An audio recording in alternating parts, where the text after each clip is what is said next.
ILTV Plus, your news from Israel and more 24/7. Start your free trial today. Subscribe at ILTV.tv and watch from any device. All right, now our next story tonight, an incredible competition ending in Jerusalem Wednesday, the 10th Flag Football World Championships hosted this year by Israel. And it included over 900 players on some 39 teams from some 21 different countries. But best of all, besides the games being free and open to the public, is that the top 7 men's and women's teams qualifying for the 2022 World Games this summer in Birmingham, Alabama. But here to tell us all about it is President of the American Football in Israel Association, Steve Leibowitz. Steve, it is great to have you back. It's been a long time since we've talked, but now, tell me a little bit about the games and, what went into bringing them to Israel. First, I'd like to say I love ILTV, as you know, Aaron, and I miss you guys. So this was really because of COVID. What happened was this championship was supposed to be held first in Denmark. They had to pull out because of the total close down of football in Denmark. Spain was supposed to then take over and host it. They also pulled out because their organization had financially collapsed. And we had a good opportunity because, unfortunately, I had not had to let go of the staff during Corona, even though we had very little football. And when the opportunity arose to host this, we took a risk, knowing that it would be really difficult. And we've got over 800 players from 23 countries and 39 teams in total. Few teams pulled out because of that announcement last week by the government about the ban on visitors. But we managed to get 800 vouchers for travel for all of our players and all the personnel that had to come here. And it was a miracle, really, that it came together in that last week. So that's, really my next question. What was the process of working with the government and getting this tournament into Israel amidst the Omicron coronavirus, various closures?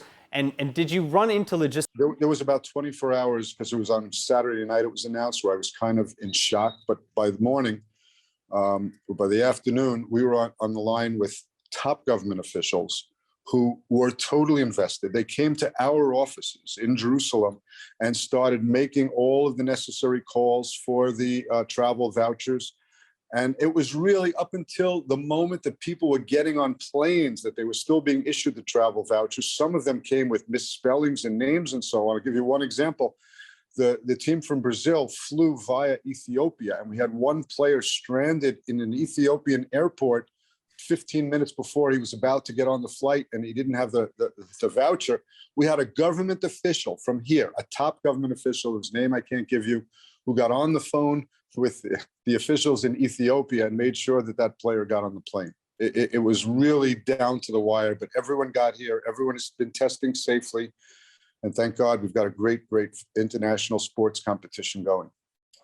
Now, internationally speaking, American football, let alone flag football, is not exactly the most popular sport. So how has the game really evolved or grown in the last few years? And what kind of crowds did you get at the games this year?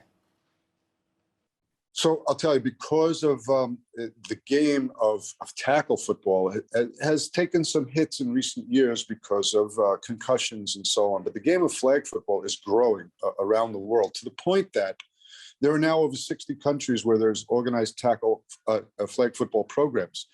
And not only that, but the flag football for the first time next year will be in the World Games. And in 2028, we expect that flag football will be a sport at the Los Angeles Olympics. So the sport is growing, and it's heading towards prominence that has never really been a part of it. The Olympic Committee has been broadcasting the game to their audience around the world. It's more publicity than the sport of flag football has ever gotten before. ESPN did a piece about us this week with Robert Kraft speaking about the tournament. It's the sport is growing tremendously. All right, and you mentioned the World Games. Really, that it'll be the first time flag football will be held at the games, and some 14 teams, I believe. I heard it's 7 men's teams and 7 women's from this competition. What was the process of getting the NFL on board to back this mission? Aaron, I just wanted to correct that. There are actually 8 and 8. 8 teams of men, 8 teams of women. So there are 16 teams. The reason that they said 7 is that USA automatically qualified as the host country, but the fact is that USA are going to be in the finals of both of these games, so they would have been in it anyway. They've earned their right to be in the top 8. So it'll be 8 and 8, top women, top men's teams, and it'll be really exciting. Unfortunately, the Israeli men's team, which we expected to be in the top 8, finished 9th, so they won't be going. The Israeli women finished 12th, so they too, unfortunately, will not be making the trip to Birmingham. But the Olympics are in 2028. We will keep working, try to get there.